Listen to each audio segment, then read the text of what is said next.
नमस्ते। आज बात करते हैं एटम के अंदर छिपी एक ऐसी जबरदस्त ताकत की, एक ऐसी शक्ति जो पूरी दुनिया बना भी सकती है और चाहे तो मिटा भी सकती है। तो सवाल ये है कि क्या हम इस अदृश्य शक्ति को कंट्रोल कर सकते हैं? आइए इस जबरदस्त ऊर्जा के राज को समझने की कोशिश करते हैं। और इसकी शुरुआत हम करेंगे चीजों को या कहें परमाणुओं को तोड़ने की कला से।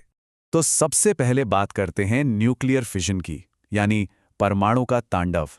वो जबरदस्त धमाका जो एक एटम को तोड़ने से पैदा होता है। अच्छा, न्यूक्लियर फिजन होता क्या है? सीधी सीधी भाषा में कहें तो ये एक भारी अस्थिर एटम के न्यूक्लियस को दो हल्के न्यूक्लियस में तोड़ने का प्रोसेस है। जरा सोचिए, जैसे एक ईंट पर हथौड़ा मारें तो वो दो हिस्सों में टूट जाती है, पर साथ में कुछ छोटे छोटे कंकड़ भी उछलते हैं जो जाकर बगल वाली ईंटों से टकराते हैं और उन्हें भी तोड़ देते हैं। इसे समझने का एक और कमाल का तरीका है। कल्पना कीजिए एक बड़े से कमरे की जिसमें हजारों चूहेदानियां रखी हैं और हर चूहेदानी पर एक पिंग पोंग बॉल रखी है। अब अगर हम सिर्फ एक चूहेदानी को छेड़ दें तो क्या होगा? जाहिर है वो बॉल उछलेगी, दूसरी चूहेदानियों पर गिरेगी और देखते ही देखते पूरा कमरा एक साथ एक्टिवेट हो जाएगा। बस यही है चेन रिएक्शन का मूल सिद्धांत। अब देखिए, जब एक न्यूट्रॉन यूरेनियम 235 जैसे भारी एटम से टकराता है तो वो उसे बेरियम और क्रिप्टन में तोड़ देता है। लेकिन यहां एक अजीब बात होती है, कुछ मास यानी द्रव्यमान गायब हो जाता है। तो ये गया कहां? असल में ये गायब हुआ मास कहीं खोया नहीं, बल्कि आइंस्टाइन के मशहूर फॉर्मूले के मुताबिक ये जबरदस्त एनर्जी में बदल गया। ये चेन रिएक्शन कितनी तेजी से बढ़ता है, इसका अंदाजा लगाइए। पहले स्टेप में एक एटम टूटता है और मान लीजिए 3 न्यूट्रॉन छोड़ता है। अगले ही पल वो 3 न्यूट्रॉन जाकर 3 और एटम को तोड़ते हैं, जिससे 9 न्यूट्रॉन निकलते हैं। फिर वो 9 न्यूट्रॉन 9 और एटम को तोड़ते हैं और 27 न्यूट्रॉन निकलते हैं। ये सिलसिला बढ़ता ही जाता है और पलक झपकते ही एक रिएक्शन अरबों रिएक्शंस में बदल जाती है और इसी से पैदा होती है वो बेहिसाब ताकत। तो इस एक ही प्रोसेस के यानी फिशन के दो बिल्कुल अलग अंजाम हो सकते हैं। एक तरफ अगर इस चेन रिएक्शन को खुला छोड़ दिया जाए बिना किसी रोक टोक के, तो नतीजा होता है एक एटम बॉम्ब, महाविनाश। और दूसरी तरफ अगर हम इन एक्स्ट्रा न्यूट्रॉन्स को सोख कर इस रिएक्शन को कंट्रोल कर लें तो यही प्रोसेस न्यूक्लियर रिएक्टर बन जाता है, जो हमारे घरों के लिए बिजली पैदा करता है। एक ही चीज, दो बिल्कुल अलग रास्ते। चलिए अब फिशन से पैदा होने वाले एक और पहलू पर बात करते हैं, एक अदृश्य तलवार और ढाल की, यानी रेडिएशन की। ये इन न्यूक्लियर रिएक्शंस का एक अदृश्य बाय प्रोडक्ट है और फिशन की ही तरह इसका भी दोहरा स्वभाव है। देखिए, रेडिएशन के 3 मुख्य प्रकार होते हैं। पहला है अल्फा। ये भारी पार्टिकल्स होते हैं जिन्हें एक मामूली कागज की शीट भी रोक सकती है। दूसरा है बीटा, जो थोड़े तेज और हल्के होते हैं, इन्हें रोकने के लिए एल्यूमिनियम जैसी चीज लगती है। और फिर आती हैं गामा किरणें। ये हाई एनर्जी वेव्स हैं, इतनी ताकतवर कि इन्हें रोकने के लिए शीशे यानी लेड की मोटी चादर की जरूरत पड़ती है। तो ये है रेडिएशन की अदृश्य तलवार। अगर ये बेकाबू हो जाए तो हमारे डीएनए को चीर कर रख सकता है, जिससे भयंकर बीमारियां और यहां तक कि मौत भी हो सकती है। चेर्नोबिल जैसी त्रासदियों से जो डर पैदा होता है वो इसी ताकत का नतीजा है। लेकिन यही रेडिएशन हमारी ढाल भी है। जब हम गामा किरणों को फोकस करके इस्तेमाल करते हैं तो ये एक लेजर की तरह काम करती हैं। ये कैंसर सेल्स को खत्म कर सकती हैं और मेडिकल औजारों को पूरी तरह से कीटाणु रहित बना सकती हैं। तो देखिए कैसे वही ताकत सही तरीके से इस्तेमाल होने पर जिंदगी बचाने वाला एक कमाल का टूल बन जाती है। अभी तक हमने एटम को तोड़ने की बात की, यानी फिशन की। लेकिन असली खजाना, असली चमत्कार तो एटम को जोड़ने में है। और यही हम बात करेंगे सितारों की अमर ऊर्जा की, यानी न्यूक्लियर फ्यूजन की।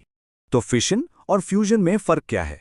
फिशन है तोड़ने की कला, जहां भारी एटम को तोड़ा जाता है। वहीं फ्यूजन है जोड़ने का चमत्कार, जहां हल्के एटम को एक साथ मिलाया जाता है। हमारे न्यूक्लियर रिएक्टर फिशन पर चलते हैं, लेकिन सूरज और आसमान के सारे सितारे वो फ्यूजन से चमकते हैं। फ्यूजन ही ब्रह्मांड का सबसे ताकतवर और सबसे साफ एनर्जी सोर्स है। लेकिन अगर फ्यूजन इतना अच्छा है तो हम इसे धरती पर क्यों नहीं इस्तेमाल करते? क्योंकि ये बहुत मुश्किल है।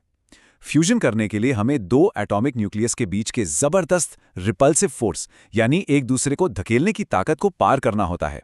और ऐसा करने के लिए हमें पदार्थ की चौथी अवस्था, जिसे प्लाज्मा कहते हैं, बनानी पड़ती है। वो भी एक ऐसे तापमान पर जिसकी हम कल्पना भी नहीं कर सकते। कितना तापमान? 15 करोड़ डिग्री सेल्सियस। जी हां, 150 मिलियन डिग्री सेल्सियस। ये वो चौंका देने वाला तापमान है जहां जाकर न्यूक्लियस आपस में जुड़ने के लिए मजबूर हो जाते हैं। जरा सोचिए, ये तापमान सूरज के कोर से भी 10 गुना ज्यादा गर्म है। तो इतने गर्म प्लाज्मा को रखेंगे कहाँ? कोई भी चीज तो इसे छूते ही पिघल जाएगी।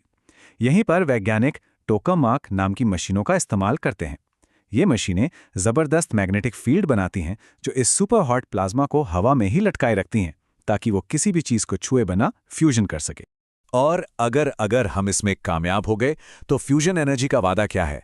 प्रदूषण का हमेशा के लिए अंत, ग्लोबल वार्मिंग का पक्का समाधान और असीमित, बिल्कुल साफ सुथरी बिजली। कहते हैं कि सिर्फ एक ग्लास समंदर के पानी से मिली ऊर्जा एक पूरे शहर को साल भर तक बिजली दे सकती है। सोचिए जरा। अब चलिए न्यूक्लियर फिजिक्स के सबसे गहरे और शायद सबसे खूबसूरत सच की तरफ बढ़ते हैं। एक ऐसा सच जो इन आसमानी ताकतों को सीधा हम सब से जोड़ता है, और वो ये है कि हम सब सितारों की धूल हैं। ये एक अद्भुत सच है। हमारे खून में जो लोहा है, हमारी हड्डियों में जो कैल्शियम है, ये सब कुछ अरबों साल पहले किसी बहुत बड़े तारे के अंदर उसके कोर में बना था। और जब वो तारा एक जबरदस्त धमाके के साथ खत्म हुआ तो उसने इन जीवन देने वाले तत्वों को पूरे ब्रह्मांड में बिखेर दिया। तो असल में हम सब सितारों की धूल से ही बने हैं। न्यूक्लियर फिजिक्स को समझना एक तरह से अपनी ही कहानी, अपने वजूद की कहानी को समझना है। तो ये है हमारा भविष्य और ये है हमारा चुनाव। ये अदृश्य दैत्य, ये एटम की ताकत अब हमारे सामने खड़ी है, और ये एक ऐसी शक्ति है जो अपने आप में न तो अच्छी है और न ही बुरी। तो सवाल ये है कि क्या हम इस दैत्य के मालिक बनेंगे या इसके गुलाम? विज्ञान ने तो अपना काम कर दिया है, उसने ये शक्ति हमारे हाथों में दे दी है। अब बारी हमारी है। आने वाले कुछ दशक ही ये तय करेंगे कि हम इस बेमिसाल परमाणु शक्ति का इस्तेमाल अपनी तरक्की के लिए करते हैं या अपनी तबाही के लिए। हम उम्मीद करते हैं कि विजुअल से भरी इस जर्नी ने आपके ज्ञान में थोड़ा और इजाफा किया होगा। वीडियो पसंद आए हो तो लाइक जरूर करें, अपने दोस्तों के साथ शेयर करें। मिलते हैं मिस्ट्री बॉक्स हिंदी के अगले एपिसोड में। तब तक के लिए रहस्यों की खोज जारी रखें। धन्यवाद।